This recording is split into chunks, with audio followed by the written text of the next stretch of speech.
Şimdi bu pastaya uygun, bu resim uygun, dediğim gibi turuncu kağıt kullanacağım. Ve pasta vintage olduğu için biraz burada bir IG'nin bir böyle jabot var. O jabot tekrarlıyorum pasta böyle yukarıda süslemek için.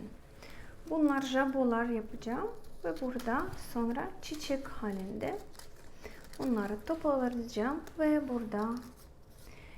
burada bu şekilde her yerde bunlar kullanabiliyorum. Sonra bunlar nasıl yapılıyor? İlk önce ben kağıt keseceğim. Bu şekilde. Tabii ki yükselik bizim pasta göre. Bizim pasta yani ne kadar yükselik kabul edebiliyor, ne kadar güzel kalır. Onu planlama yapıyorum. Ona göre kesiyoruz. Şimdi burada çok sıcak su var. Suyun üstüne tutarak böyle yumuşadığı zaman başlıyoruz böyle kağıdı toplamak. Çok ısıttığı zaman alıyoruz eli. Sonra gene koyuyoruz. Burada yapıştırmak için biraz daha tutacağım. Kağıt hemen istediğiniz gibi oluyor. Bu şekilde. Bu şekilde birkaç tane yapıyoruz. Biraz tutuyorum. Şekil böyle kalsın. Gördüğünüz bıraktığın zamanı bu şekilde geliyor. Bu aynı yapacağım şimdi. Topluyorum. Bu şekilde.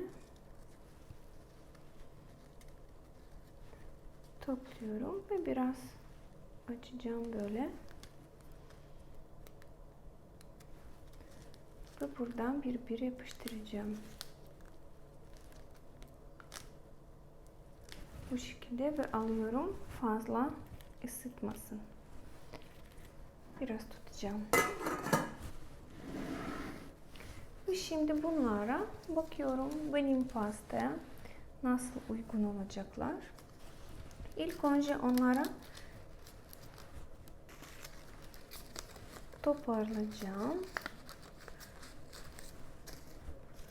Uygun bir şekilde. Mesela bu şekilde onları toparlayacağım. Ve onları bir yapıştıracağım. Ve sonra pastanın üzerine uygulayacağım. Şimdi ben göstereceğim. Bunu nasıl yapacağız? Burada bizim yaptığımız jabot. Onları bir yapıştırıyoruz. İlk önce içinde su koyuyorum. Sonra ikinci alıyoruz. Hemen yanında yapıştırıyorum.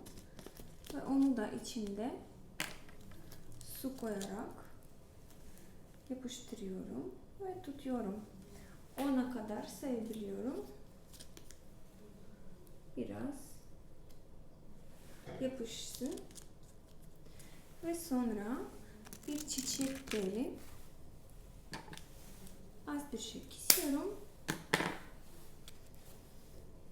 Ve içinde geçiriyorum. Bu çok kolay. Ve bu şekilde pasta içinde koyabiliyorum. Şimdi burada böyle çirkin şeyler kaldı. Onlara kesebiliyorum.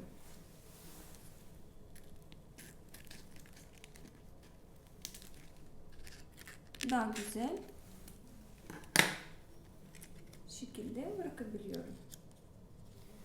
Ve şimdi bakacağım benim pasta bunu nerede uygulanabiliyorum.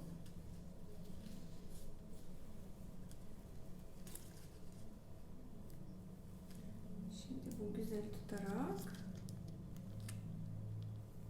bunları tabii ki bol bol yapabiliyorum. Bol bol kullanabiliyorum. Ve bakıyorum pastanın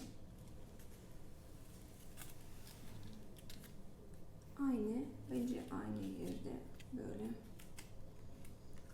bu şekilde burada kullanabiliyorum. Ve içinde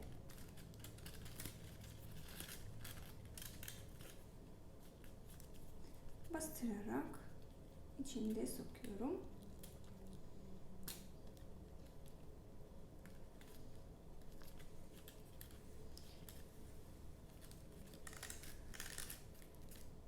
Ve şimdi bakacağım.